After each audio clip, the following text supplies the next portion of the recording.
양과 염소의 비유라는 제목으로 함께 은혜를 나누겠습니다. 25장의 비유가 3개가 나와요. 첫 번째가 열처녀 비유, 달란트 비유, 오늘 이제 양과 염소의 비유 3가지예요. 먼저 이제 오늘 양과 염소의 비유 전체적인 상황을 먼저 한번 정리할게요. 어떤 장면을 지금 말씀하고 계시는 거예요? 마지막 예수님이 재림하셔서 심판하시는 장면입니다. 31절 보세요. 같이 봉독합니다. 인자가 자기 영광으로 모든 천사와 함께 올 때에 자기 영광의 보좌에 앉으리니, 예수님이 모든 천사들을 동원하고 영광 가운데 다시 오시는 그 시각, 지금 그 얘기를 하시는 거예요. 자, 그때 오셔서 어떻게 하시느냐? 32절, 33절. 모든 민족을 그 앞에 모으고 각각 구분하기를, 목자가 양과 염소를 구분하는 것 같이 하여 양은 그 오른편에 염소는 왼편에 두리라. 아멘. 그 중동 지방의 그 목자들은요, 낮에는 양을, 염소를 같이 이렇게 들판에 풀어놓고 꼴을 먹이다가 이제 저녁에 이제 그 우리에 드릴 때는 양의 우리, 염소의 우리 따로 구분을 해서 넣는다고 그래요. 목자들이 그렇게 하는 것처럼 예수님도 다시 오시면 우리를 두 갈래로 나눈다는 거죠. 양의 무리, 염소의 무리. 네, 그렇게 나눈다는 거예요. 그래서 오른쪽에는 누구를 둬요? 양. 이 오른쪽에는 양. 네, 여러분들은 양이에요, 양. 네, 네, 네, 김양. 네, 이쪽은 양이에요. 이쪽은 양. 이쪽은 염소요. 전염소, 네, 맹염소 그런 거죠. 가운데는 뭐예요? 이제 기회를 잘 보셔야 돼요. 그래서 양은, 오른쪽에 있는 양은 천국으로 가라. 복 받은 자들이요. 그러면서 천국으로 보내시고요. 염소는 영원한 벌에, 이제 지옥으로 이제 들어가게 하시는 거죠. 왜 그럴까? 재판장이신 예수님의 판결문을 보니까 35절과 36절이 왜 너는 천국이고 왜 너는 지옥인지 판결문에 내용이 들어가 있어요. 우리 35절, 36절. 내가 줄일 때 너희가 먹을 것을 주었고, 목마를 때 마시게 하였고, 나그네 되었을 때 영접하였고,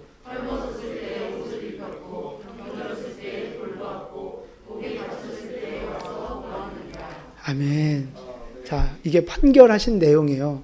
너희는 내가, 그러니까 예수님이죠. 예수님이 배고플 때 먹을 걸 주셨고, 목마를 때 먹을 걸 줬고, 춥고 헐벗었을 때 옷을 주었고, 아플 때는 찾아와 봤고, 감옥에 gat혔을 때는 면회도 와봤고, 이제 뭐 이런 이야기를 하시는 거예요. 그러니까 예수님을 이렇게 잘 섬겼으니까 너희들은 천국에 가라. 그럼 염소는 반대죠. 염소는 반대로 뭐라고 하느냐 하면, 너희는 내가 배고팠을 때 밥도 안 주고, 목마를 때 먹을 것도 안 주고, 내가 힘들고 어려울 때 너희는 나를 모른 척했다. 돌보지 않았다. 요즘 애들 말로 생 깠다. 이제 그러는 거죠. 너희는 나를 생 깠으니 너희는 지옥에 가라. 이렇게 말씀을 하시는 거예요. 근데 재밌는 건, 이렇게 판결을 내리실 때 양은 어떻게 반응을 해야 돼요?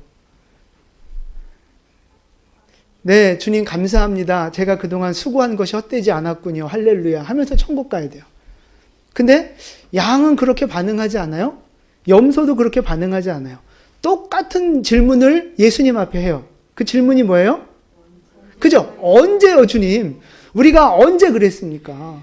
안 그랬다는 거예요. 양도 뭐라고 말하느냐? 저희는 주님을 대접한 일이 없습니다. 염소도 뭐라 그래요? 우리도 주님을 멸시한 적이 없습니다. 그러는 거예요. 참, 귀신이 고칼 노릇인가요? 이게 무슨 일이에요? 예수님이 그 질문에 대한 대답을 이제 해주시는데, 그것이 40절 말씀입니다. 40절 봉독합니다. 임금이 대답하여 이르시되,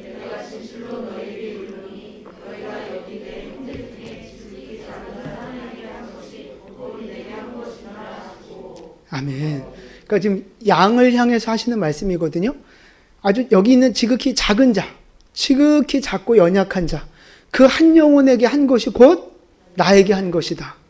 반대로 염소에게는 이 지극히 작은 자 하나에게 하지 않은 것이 곧 나를 대접하지 않은 것이다. 그렇게 말씀하시는 거예요.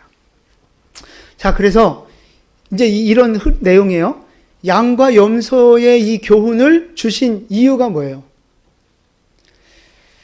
불쌍한 사람 잘 도와주고 착한 일을 하면 천국에 가고 안 그러면 지옥에 간다. 이런 말씀이죠? 아멘 하신 분 누구예요? 여러분, 이제 이걸 어려운 말로 그 공로사상이라 그래요. 공로사상. 그러니까 공적을 많이 쌓으면 천국 갈 수 있다는 거예요. 이제 기독교에서는 선행구원이라는 말도 있거든요. 선행구원. 이게 잘못된 교리인데 선을 많이 쌓으면 구원받는다는 거예요. 이런 걸 어디서 가르쳐요? 불교에서도 그렇고 천주교에서도 그렇고 이런 걸 가르치는 거예요. 그러니까 믿음, 뭐 그것도 중요하지만 선행을, 믿은 다음엔 선행을 많이 쌓아야 천국 가고 극락 가고 그런다는 거예요. 맞아요? 절대 그렇지 않습니다. 구원은 어떻게 받는 거예요? 믿음으로 받는 겁니다. 믿음으로. 믿음의 내용이 뭐예요? 그죠? 예수님이 내 죄를 위해 죽으셨고 다시 부활하셨다는 사실을 믿고 고백하면 구원받는 거예요. 거기 나의 공로는 1도 없어요. 1도 없어요.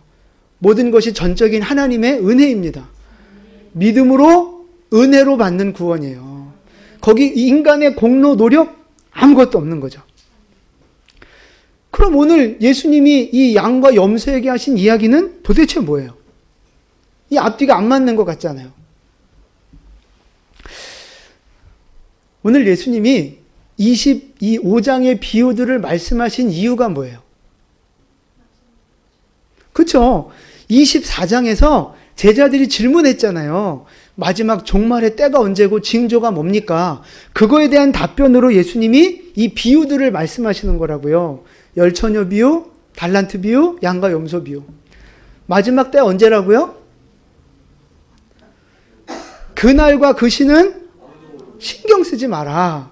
단 지금은 마지막 때니까, 그렇죠? 마지막 때니까 어떻게 살아라? 열처녀 비유를 하시면서는 어떻게 살라 하신 거예요?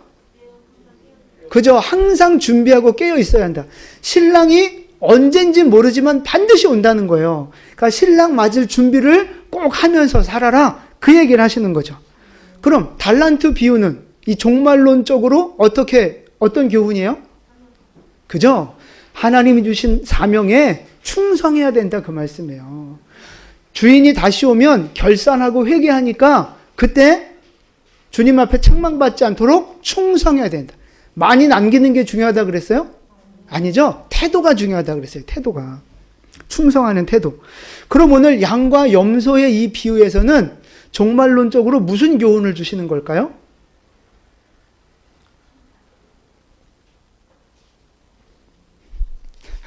그렇게 눈을 동그랗게 뜨고 쳐다보면 내가 답을 알려줄 수밖에 없잖아. 이 양과 염소의 비유에서는요, 이웃사랑에 대한 교훈을 하고 계시는 거예요. 이 마지막 시대에는 이웃사랑으로 구원을 완성시켜야 한다는 이야기예요. 이제 그 말씀을 좀 드릴게요. 그러니까 열처녀 비유와 달란트 비유는요, 누구하고의 관계를 말하는 거예요? 그렇죠. 나하고 하나님하고의 관계예요. 이 양과 염소의 비유는 그렇죠. 나와 이웃과의 관계에 대한 말씀이라고요.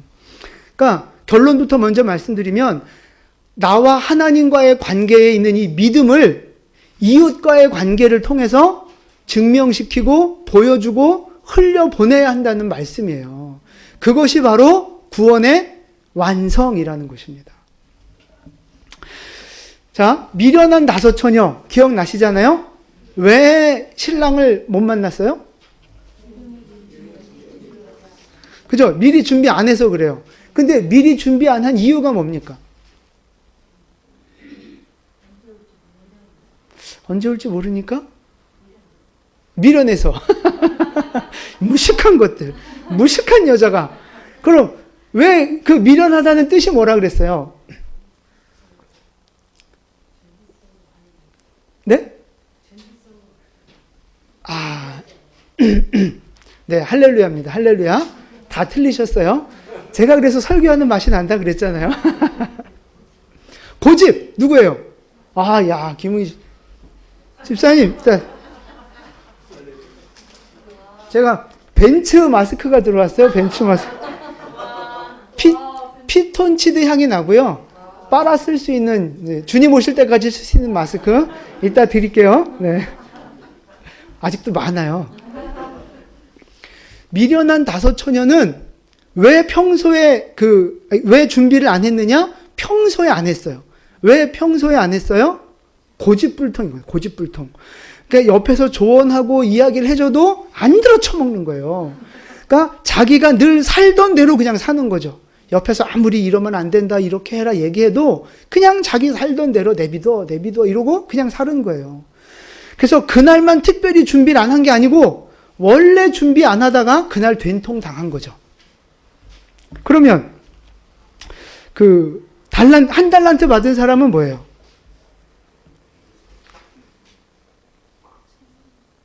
네?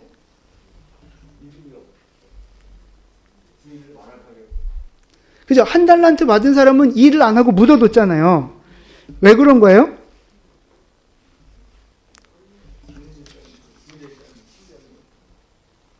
그죠? 진짜 제가 기분이 좋네요. 다 까먹으셔갖고. 그 한 달란트 받은 종은 주인을 어떻게 평소에 생각했어요? 그렇죠. 평소에 주인에 대한 감정이 안 좋았어요. 주인을 나쁜 사람이라고 생각을 하고, 그래서 충성하지 않은 거였단 말이죠. 오늘 이 양과 염소의 비유도 마찬가지예요. 양과 염소의 비유. 그럼 이웃을 향한 사랑이라 그랬잖아요. 이웃을 향해 사랑을 실천하고 해야 되는데, 이 양은 평소에 이웃을 섬겼어요, 안 섬겼어요? 그걸 어떻게 알아요?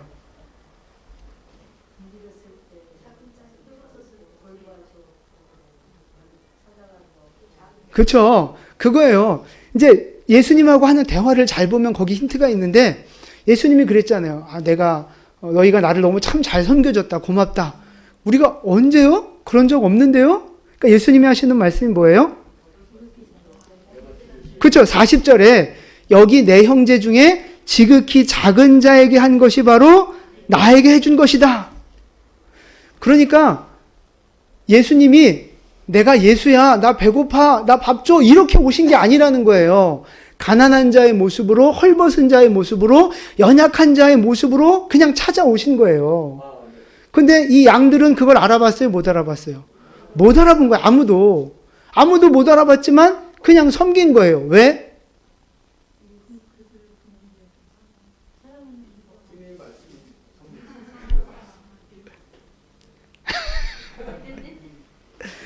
평소에 이 양들은요, 평소에 섬기는 삶을 사는 거예요.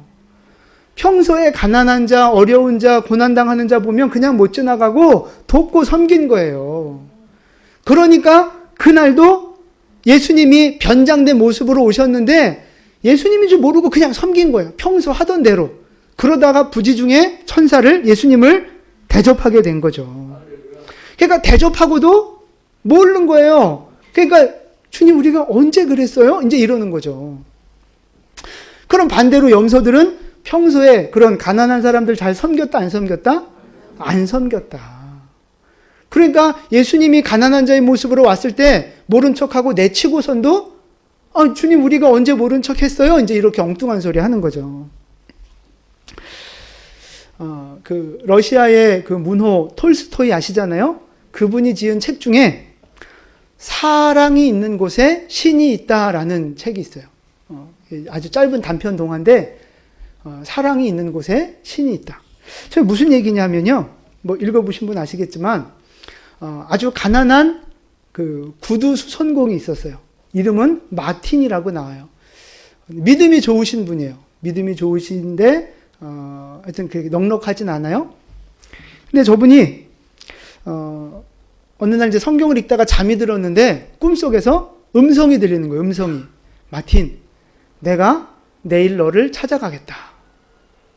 내가 내일 너를 찾아가겠다. 그래서 이 마틴이 일어나서 이제 그날 하루 종일 이제 예수님을 기다리는 거예요. 그래서 창밖을 내다보면서 열심히 일하면서도 틈만 나면 창밖을 보면서 예수님이 언제 오시나 기다리는 거죠.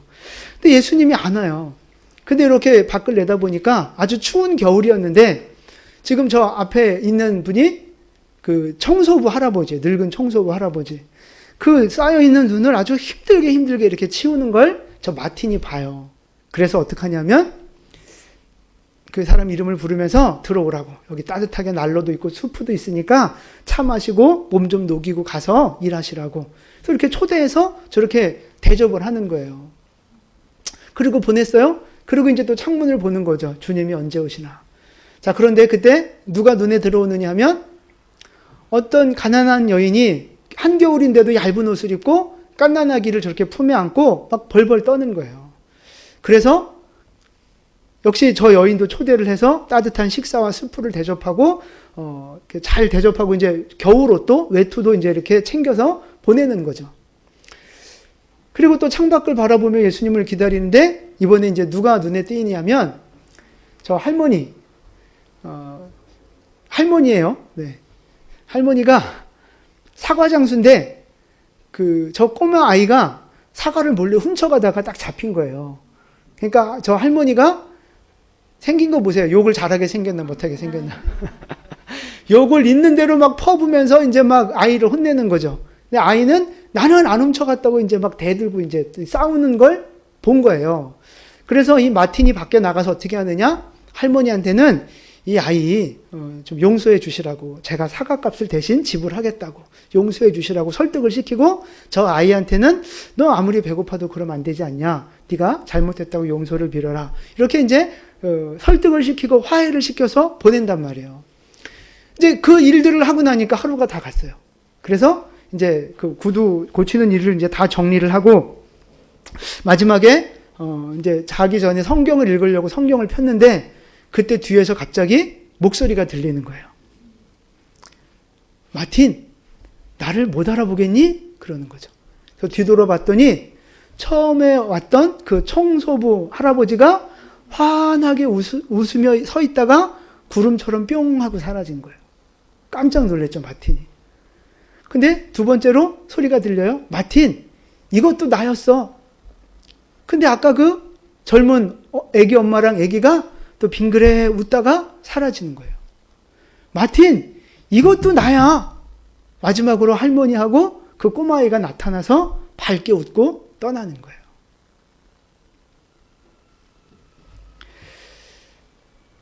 이 마틴은 누구를 대접한 거예요? 예수님을 대접한 거예요. 이 소설의 제일 마지막에 나오는 말씀이 바로 오늘 우리가 읽었던 이 마태복음 25장의 말씀이 나와요. 내가 줄일 때에 너희가 먹을 것을 주었고 목마를 때에 마시게 하였고 나그네 되었을 때에 영접하였고 헐벗었을 때에 옷을 입혔고 병들었을 때에 돌보았고 옥에 갇혔을 때에 와서 보았다. 지극히 작은 자 하나에게 한 것이 곧 나에게 한 것이니라. 이 말씀으로 소설이 마무리가 돼요. 그러니까 여기에서 어려운 사람을 잘 도와줘야 된다, 이게 아니에요. 단순히 선행을 베풀고 착하게 살아야 된다, 이런 교훈이 아닙니다. 그럼 뭐겠어요? 우리가 가지고 있는 믿음이 사람과의 관계 속에서 증명되어져야 한다는 거예요. 우리가 가지고 있는 믿음이 우리의 실제 생활 속에서 적용되어지고 실천되어져야 한다는 것입니다. 그게 바로 믿음의 완성이라는 거예요. 여러분 보세요. 기도하면 하나님이 응답하십니다. 믿으십니까? 기도하면 하나님이 응답하십니다. 이거에 대한 믿음이 있는 사람은 기도하겠어요, 안 하겠어요? 하죠. 근데 아멘, 나 이거 믿습니다 하고선도 기도 안 하는 사람은 그 말을 믿는다고 봐야 돼요? 안 믿는다고 봐야 돼요? 안 믿는 거죠. 안 믿는 거예요. 입술로 아무리 나 기도하면 하나님이 들으시는 거 믿어, 아무리 백날 떠들어도 자기가 직접 기도하지 않는 사람은 그걸 안 믿는 거예요. 기도하지 않으므로 믿지 않는다는 걸 증명한 거잖아요. 자, 우리가 하나님을 믿어요? 하나님을 믿으면, 하나님을 사랑하면 어떻게 하는 게 정상이에요? 말씀대로 순종해서 이웃을 사랑하는 게 정상이라고요. 우리 기독교의 가장 큰 계명이 뭡니까?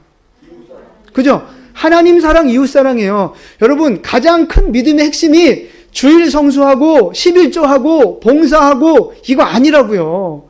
그거 중요한 거지만 믿음의 핵심은 하나님 사랑이에요. 그러니까 하나님을 사랑하는 그 마음이 주일 성수로 11조로 봉사와 섬김으로 표현이 되는 거죠.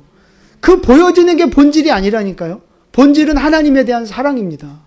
그럼 하나님에 대한 사랑이 첫 번째고 두 번째는 그와 같으니 네 이웃을 내 몸처럼 사랑하라. 이것이 모든 율법과 선지자의 핵심이라고 하시는 거예요. 그러니까 하나님을 사랑하는 사람은 당연히 이웃을 사랑하는 거예요. 근데 나 하나님 믿어, 하나님 사랑해 라고 말하면서 고난받는 이웃을 돌아보지 않는다? 그러면 그거는 스스로가 나 하나님 안 믿어, 안 사랑해 라는 걸 증명하는 꼴이 되는 거예요. 증명하는 거.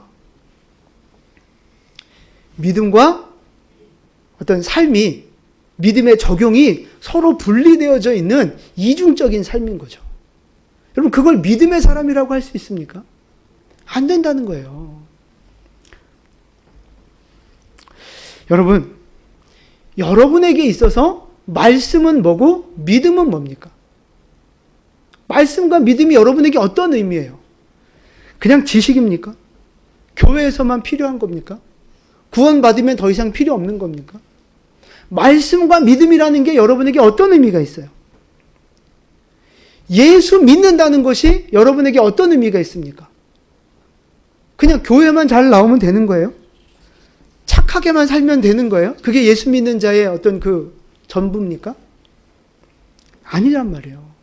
믿음은요, 잘 들으세요. 믿음은요, 입술로 내가 하나님 믿는다고 고백하는 게 전부가 아니라고요. 믿음은 하나님이 주신 말씀을 내 삶 속에서 적용하고 실천하는 거예요. 그게 믿음이에요. 믿음은요, 하나님, 왕이신 하나님이 주신 말씀을 내 삶 속에서 순종하고 복종하여 지키는 거, 그게 바로 믿음이라고요. 어쩌다 한번 그렇게 잘하면 되죠? 아니라고요. 언제 그렇게 해야 돼요? 매일매일 순간순간마다 하나님 말씀을 내게 적용해서 순종하고 실천하는 거, 그게 믿음이에요. 여러분이 지금까지 하나님을 믿는다고 생각해 왔다면 이걸 점검하셔야 돼요. 믿음을 증명해 내셔야 돼요. 자, 야고보서 2장 26절 말씀이에요. 우리 함께 봉독하겠습니다. 영혼 없는 몸이 죽은 것 같이. 아멘. 영혼이 없으면 우리 육체는 그냥 시체잖아요. 시체. 마찬가지로 우리가 아무리 믿음이 있다 해도 내가 행하지 않으면, 말씀을 살아내지 않으면 그 믿음은 죽은 믿음이라는 거예요. 가짜라는 얘기예요. 여러분, 그 믿음으로 천국 갈 수 있어요? 그래서 염소가 못 간 거예요. 안 된다고요. 아무리 입으로 은혜로운 말을 하고 은혜로운 고백을 한다 할지라도 실제 내 생활 속에서 그 말씀에 굴복하지 않으면 그건 믿음이 아닙니다. 말씀에 굴복해야 믿음이고 굴복하지 않으면 믿음이 아니에요. 그냥 종교 생활하는 거지. 그냥 교회 나오는 거지. 그냥 예수 믿는 것처럼 보이는 거지 진짜 믿음의 사람이 아니라고요. 사랑은 어떻게 해야 진짜 사랑이 되는 거예요? 표현해야 돼. 표현할 때 그게 진짜 사랑이라고 그러잖아요. 사랑은 표현해야 된다고요. 믿음도 마찬가지예요. 믿음은요, 고백되어져야 하고 증명되어져야 하고 티가 나야 되는 거예요. 생활 속에서. 하나님 앞에서 고백되어져야 하고 사람들 앞에서 증명되어져야 하고 우리의 생활 속에서 예수 믿는 티가 나야 한다는 사실입니다. 한번 따라서 해보세요. 믿음은 고백되어져야 하고 증명되어져야 하고 티가 나야 합니다. 티가 나야 된다고. 예수 믿는 티가 나야 된다고요. 고린도후서 13장 5절 말씀이에요. 우리 함께 봉독하겠습니다. 너희는 믿음 안에 있는가? 아멘. 믿음에 있는가? 스스로 테스트해 보란 얘기예요. 점검을 하고 확증을 가지라 말씀하고 계세요. 여러분, 믿음은 뭐 고백은 하셨죠? 하나님 앞에서. 사람 앞에서도 고백하셔야 돼요. 나 예수 믿는 사람이라고. 그리고 증명되어져야 합니다. 입만 살아갖고 입만 나불거리는 믿음이 아니고 삶 속에서 그 믿음이 섬김으로, 사랑으로, 용서로 증명되어져야 한다고요. 기도하시고 예배하시고 찬양하시면서 예수 믿는 티를 내셔야 된다고요. 그게 온전한 믿음이에요. 믿음은요, 우리의 생활 속에서, 환경 속에서 증명되어지고 드러나야 한다는 사실입니다. 여러분, 교회 잘 나간다고 그게 믿음이 좋은 거냐? 헌금 잘한다고 그게 믿음이 좋은 거냐? 봉사 잘하고 교회 안에서 매너 좋다고 말 잘한다고 그게 믿음이 좋은 거냐? 천만의 말씀이에요. 그런 건요, 믿음이 없어도 얼마든지 할 수 있어요. 위선과 외식과 가식으로 얼마든지, 종교적인 그 의식으로 얼마든지 그렇게 잘 믿는 티를 낼 수 있습니다. 진짜 믿음은요, 하나님의 말씀이 나에게 딱 부딪혀 올 때 그 말씀 앞에 무릎 꿇는 거, 그게 믿음이라고요. 내 감정이 어떻고, 내 상황이 어떻고, 내 계획이 어떻고, 내 자존심이 어떻고 다 떠나서 하나님이 나에게 딱 말씀을 주시면 그 말씀 앞에 모든 걸 내려놓고 굴복하는 거, 그게 진짜 살아있는 믿음이라는 거예요. 그 말씀을 내가 살아내는 거, 내 생활 속에서 그 말씀을 순종하고 지키며 살아내는 거, 그게 바로 양과 같은 믿음이요, 우리를 구원하는 믿음이라는 거죠. 여러분, 지금 여러분의 그 삶 속에서 부딪히는 그 말씀들이 있을 거예요. 하나님이 여러분에게 주시는 감동의 말씀들이 있을 거란 말이죠. 여러분의 힘들고 어려운 환경이 있어요. 뭔가 문제가 있어요. 근데 이 문제 속에 하나님이 주시는 말씀이 있고 하나님 주시는 감동이 있을 거란 말이죠. 그때 어떻게 하고 계시느냐 하는 거예요. 그 말씀 앞에 굴복하십니까? 아니면 내 고집, 내 자존심, 내 욕심, 내 변명 막 되면서 내가 하고 싶은 대로 하려고 하십니까? 여러분, 여기에서 진짜 믿음이 드러나는 거예요. 진짜 믿음이. 내 환경 속에, 내 생활 속에 말씀이 들어올 때 모든 걸 내려놓고 그 말씀을 붙잡는 거예요. 그렇게 되면 손해볼 때도 있겠죠. 말씀대로 하면 내가 억울할 때도 있겠죠. 말씀대로 하면 내가 너무 힘들어질 때도 있겠죠. 그러나 그게 믿음이라고요. 그게 믿음. 근데 여러분, 내가 말씀 때문에 손해보고 말씀 때문에 자존심 구겨지고 내가 말씀 때문에 그렇게 힘들어하는 그 모든 것들 하나님이 모르실까요? 다 보고 계신다니까요. 예수님이 그러실지도 몰라요. 너는 나를 위해서 손해를 받고, 너는 나를 위해서 자존심을 구겼고, 너는 나를 위해서 고난을 자처했다. 그럼 여러분 천국 가서 그러겠죠. 제가 언제 그랬어요? 똑같은 거예요. 하나님이 다 보고 계신다고요.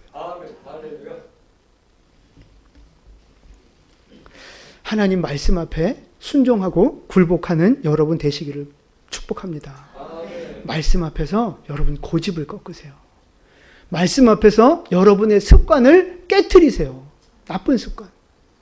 하나님 말씀 앞에서 여러분 순종하는 은혜가 있기를 축복합니다. 왜냐하면요, 나중에 우리가 주님 앞에 설 때 하나님이 우리를 심판하시는 기준이 있어요. 그게 뭐예요? 말씀이라고요. 말씀.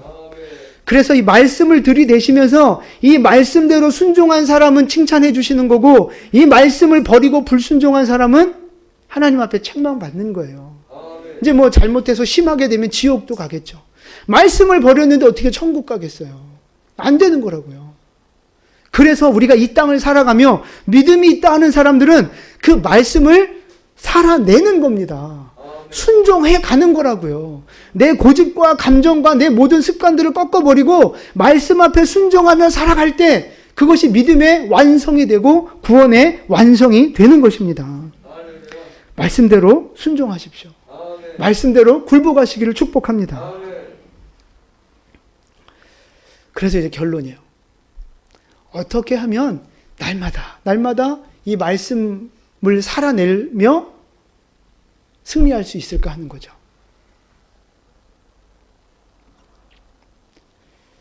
어떻게 해야 돼요? 할렐루야. 할렐루야. 거룩한 습관이에요. 거룩한 습관. 거룩한 습관으로 날마다 기도와 말씀으로 나를 채워서 주님의 말씀 앞에 늘 나를 복종시키는 삶을 살아가야 하는 거예요. 거룩한 습관을 만들어야 하는 거예요. 여러분 보세요. 제가 지금 이 거룩한 습관에 대한 말씀을 몇 주째 하고 있는 줄 아세요? 3주째 하고 있는 3주째. 왜냐하면 이 열처녀 비유부터 이 비유 속에 그 흘러가고 있는 그 영적인 흐름이 바로 그거예요. 평소에 어떤 삶을 살고 있느냐? 평소에 충성하고 있느냐? 평소에 말씀대로 살고 있느냐? 지금 계속 이 흐름이라고요. 이 흐름.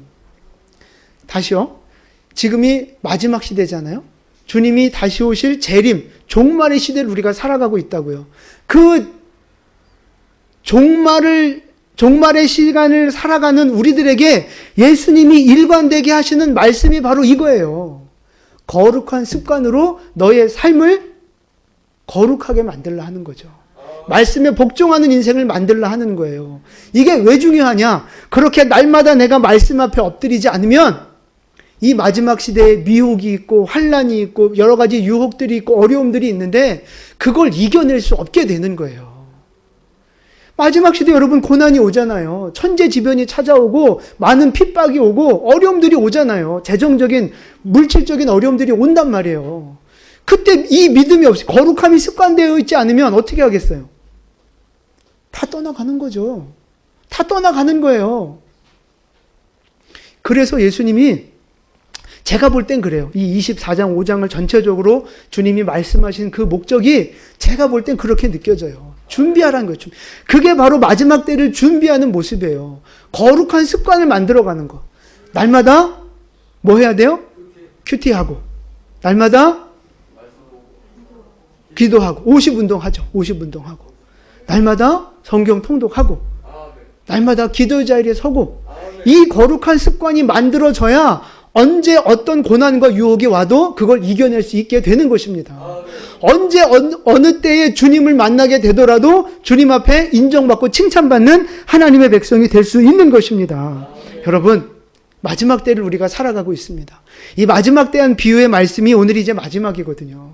여러분, 다시 한번 말씀드립니다. 거룩한 습관을 만들어 가십시오. 습관이 뭐라 그랬어요? 습관. 뜻을 정하여. 그렇죠. 익숙해질 때까지 반복하고 훈련하라 했잖아요. 그게 습관이에요. 거룩한 습관. 여러분 마음의 뜻을 정하시라고요. 큐티 할 것을, 통독할 것을, 50운동 할 것을, 기도의 자리에 나올 것을 결단하셔서. 그렇죠. 이따 부흥의 자리에 올 것을. 여러분 진짜 결단하시고 그게 한 번에 안 될 수 있죠. 그러나 끊임없이 반복하고 노력하고 자꾸 시도하는 거예요. 그렇게 시도하는데 주님이 너는 기준 미달이야 그리고 돌려보내시겠어요? 아니라고요. 태도가 중요한 거래요. 태도. 많이 남기느냐 못 남기느냐는 나중 문제예요. 태도가 중요한 거라고요. 태도가. 여러분 거룩한 태도, 거룩한 습관을 만들어 가시기를 축복합니다. 그래서 이 마지막 때에 언제 주님을 만나게 되더라도 기쁨 가운데 영광 가운데 주님 만나 칭찬받는 우리 모두 되시기를 예수님의 이름으로 축원을 드립니다. 아멘. 기도하겠습니다.